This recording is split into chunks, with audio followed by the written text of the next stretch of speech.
Since 2010, Cal Poly's St. Fratty's has been established to be one of the most anticipated annual traditions. Yet, falling just before finals raises questions about how stress, mental health, and social expectations intersect to influence student mental states and behavior.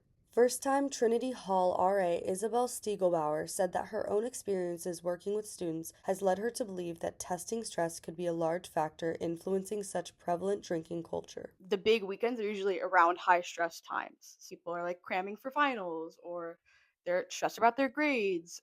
It's the end of the quarter. They're stressed about maybe their academic probation. Especially as a freshman, that can be really scary.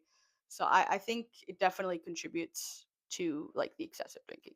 Nina DeSuri explained that peer pressure plays an additional role that can often cause students to feel as if they have no choice but to partake in substance use. A lot of people were telling each other that whether or not they were drinking before or they had drinking during that weekend, they had to drink that morning exactly at 3 a.m.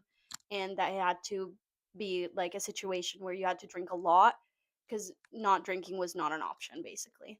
These concerns became especially visible in 2024 when large parties resulted in significant property damage in Muir and surrounding South Mountain residence halls.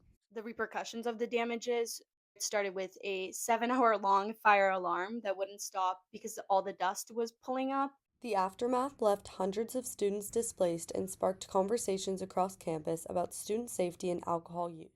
There's definitely been several incidents that, like, every RA on my team has dealt with, especially in the Red Bricks, that, like, we've had to call 911 multiple times because people are unconscious or they're, like, vomiting, and we need to make sure they're okay, or just, like, a lot of stuff like that where, like, it definitely concerns the safety of the students, and, like, we have to get, officials involved to make sure that they're, like, assessed by, like, the fire department or go to the hospital and make sure they're okay.